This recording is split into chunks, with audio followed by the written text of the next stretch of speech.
नमस्कार, मैं हिमांशी अरोड़ा। स्वागत है आप सभी का न्यूज इंडिया में। चले रुक करते हैं खबरों की ओर। पीएम नरेंद्र मोदी ने मंगलवार को राज्यों और जिलों के फील्ड ऑफिसर्स के साथ बैठक की। इस दौरान कोरोना के हालातों और इससे निपटने के उनके अनुभवों पर चर्चा की गई। उन्होंने फील्ड ऑफिसर से कहा कि कोरोना के खिलाफ इस युद्ध में आपकी भूमिका बहुत अहम है। आप युद्ध के कमांडर हैं। किसी भी युद्ध में कई कमांडर कई योजनाओं को मूर्त रूप देते हैं, लड़ाई लड़ते हैं और हालात के हिसाब से फैसला करते हैं। आप भारत की लड़ाई के महत्वपूर्ण फील्ड कमांडर हैं। उन्होंने कहा, आप एक भी प्रयास मत छोड़िए। साथ ही पीएम ने कहा कि वायरस के खिलाफ हमारे हथियार local containment zone, aggressive testing, लोगों तक सही और पूरी जानकारी पहुंचना है। हॉस्पिटल में बेड कहां और कितने हैं, इस जानकारी से लोगों को सहूलियत होगी। कालाबाजारी करने वालों पर सख्त कार्रवाई की जानी है। प्रधानमंत्री कार्यालय के मुताबिक बैठक में कर्नाटक, बिहार, असम, चंडीगढ़, तमिलनाडु, उत्तराखंड, मध्य प्रदेश, गोवा, हिमाचल प्रदेश और दिल्ली के अधिकारियों ने हिस्सा लिया। और चलिए बढ़ते हैं अगली खबर की ओर। पहलवान सागर हत्याकांड में फरार चल रहे सुशील कुमार ने मंगलवार को रोहिणी कोर्ट में अग्रिम जमानत के लिए याचिका दायर की है।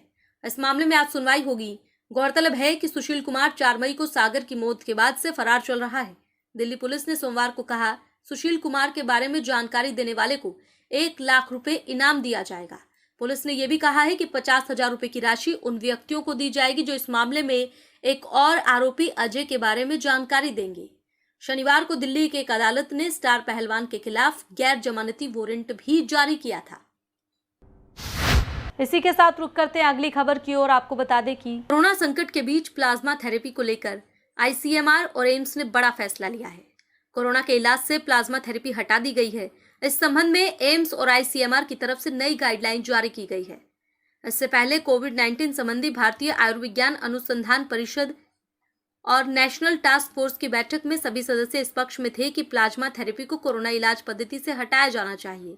उनका कहना है कि कोरोना थेरेपी प्रभावी नहीं है और कई मामलों में इसका अनुचित उपयोग से इस्तेमाल किया गया है। आईसीएमआर के शीर्ष वैज्ञानिक डॉक्टर समीरन पांडा ने बताया कि बीजेएम में छपे आंकड़ों में ये सामने आया है, प्लाज्मा थेरेपी का कोई फायदा नहीं है। प्लाज्मा थेरेपी महंगी है और इससे पैनिक क्रिएट हो रहा है। इसे लेकर हेल्थ केयर सिस्टम पर बोझ बढ़ा है, जबकि इससे मरीजों को मदद नहीं मिल रही है। डोनर के प्लाज्मा की गुणवत्ता हर समय सुनिश्चित नहीं होती। प्लाज्मा की एंटीबॉडीज पर्याप्त संख्या में होनी चाहिए, जबकि यह सुनिश्चित नहीं रहता है। इस वक्त की खबर रोहतक से आ रही है। बता दें कि रोहतक के सालरा मोहल्ला चौकी के सामने आज सुबह भारी भरकम पेड़ गिर गया। इस हादसे में एक दूध वाले के 30 किलो दूध का नुकसान हुआ। गनीमत रही कि हेलमेट के चलते दूध वाले का बचाव हो गया। इस हादसे के बाद से अभी तक सालरा मोहल्ला रोड जाम है। इसके चलते सभी वाहन पुलिस चौकी के साथ वाली गली से निकल रहे हैं। सुबह 7:40 के करीब घटित इस हादसे के बाद 11:30 बजे तक ना तो वन विभाग वहां पहुंचा और ना ही नगर निगम, जिसके चलते लोगों को काफी परेशानी हुई। हालांकि बिजली विभाग जरूर वहां टूटी तारों को ठीक करने पहुंचा। एकदम 7:40 पे एकदम गिर गया, तड़ करके एकदम गिर गया नीचे। नुकसान किसी का नहीं हुआ। एक दूध वाले का नुकसान हुआ 25-30 किलो। चोट लगी है थोड़ी बहुत, पैरों पे, खोए पे, सिर तो बच ही गया उसका, क्योंकि वो मैगनेट लगा रखा था इसलिए बच गया वो, ना तो वो भी खेल खत्म था उसका भी। और चलिए बढ़ते हैं अगली खबर की ओर। कोरोना के चलते प्रदेश में लॉकडाउन लगाया गया है। ऐसे में जहां एक और रोहतक का प्रशासन सख्त नजर आ रहा है, तो वहीं दूसरी तरफ रेडी वाले, फल फ्रूट वाले लोग भी प्रशासन की मान नहीं रहे हैं। मौका मिलते ही वो लोग दोबारा से अपने फलों और सब्जियों की रेडियों को लेकर सड़कों पर आ जाते हैं, जिन्हें बार बार पुलिस के राइडर और गश्त कर रहे पुलिस कर्मचारी सड़क पर खड़ा होने से मना कर रहे हैं। यह सिलसिला कई दिनों से यूं ही जारी है। ना तो रेडी वाले मान रहे हैं और ना ही पुलिस उनसे नियम मनवा पा रही है। इसी के साथ रुक करते हैं अगली खबर की ओर। आपको बता दें कि रोहतक के लोकसभा सांसद डॉक्टर अरविंद शर्मा ने उन्हीं के डिजिटल माध्यम से चलाए जा रहे जनसंपर्क अभियान के दूसरे चरण में कलानौर विधानसभा के 12 हॉटस्पॉट गांव के लोगों और प्रशासनिक अधिकारियों के साथ एक साथ बैठक की, जिनमें भाली, आनंदपुर बसाना, गड़ी बल्लभ, बल्लभ निगाना, पटवापुर, कटेसरा, कान्होर, बनियानी, पिलाना, सुडाना के स्थानीय निवासी शामिल हुए। इस दौरान डॉक्टर अरविंद शर्मा और उनकी पत्नी डॉक्टर रीटा शर्मा ने वीडियो कॉन्फ्रेंसिंग के माध्यम से सभी मौजूद लोगों की समस्याएं और सुझाव सुने और उसके बाद बैठक में मौजूद प्रशासनिक अधिकारियों को तमाम निर्देश दिए कि सभी गांव में सैनिटाइजेशन बार बार किया जाए ताकि कोरोना के प्रसार को रोका जा सके। इसके साथ ही अधिकारियों को तमाम जरूरी निर्देश दिए गए।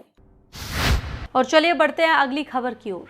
हिसार में किसानों पर हुए लाठीचार्ज का विरोध करते हुए भारतीय किसान यूनियन अमावता के प्रदेश अध्यक्ष अनिल नांदल उर्फ बल्लू प्रधान के नेतृत्व में चौधरी छोटूराम चौक पर एक दिन का उपवास रखा गया, जिस दौरान सरकार और प्रशासन के खिलाफ जमकर नारेबाजी की गई।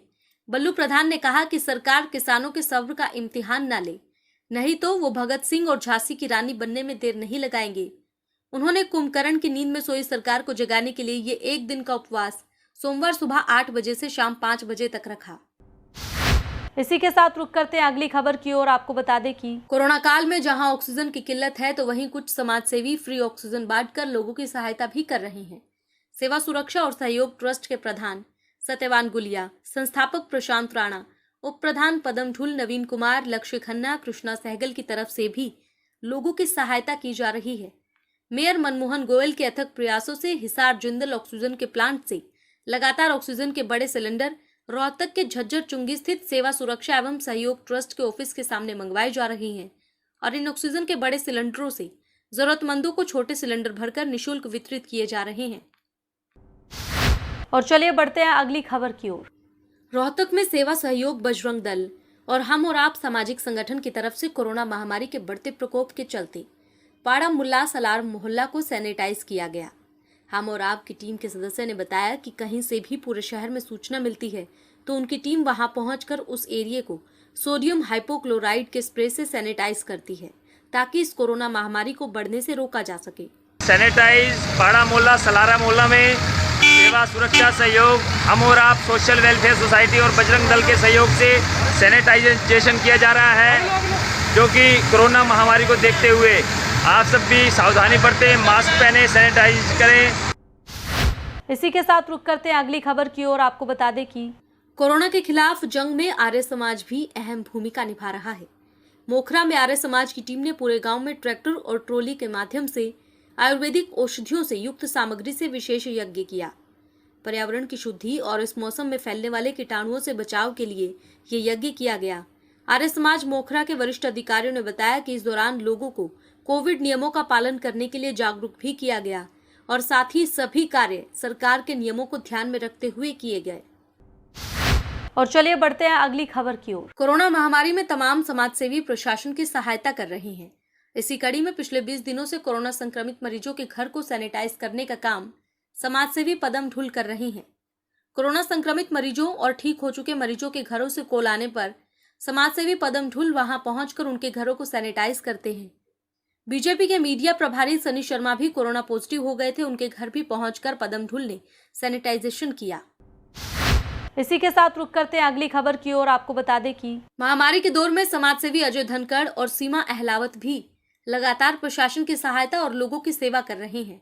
इसी कड़ी में उन्होंने माता दरवाजा चौक स्थित गुरुद्वारा बंगला साहिब में पहुंचकर सारे गुरुद्वारे को हाइपोक्लोराइड स्प्रे से सैनिटाइज किया, जिसके लिए उन्हें गुरुद्वारे की तरफ से सम्मान स्वरूप सरोपा पहनाकर सम्मानित भी किया गया।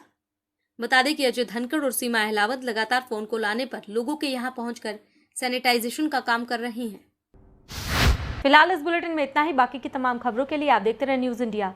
नमस्कार।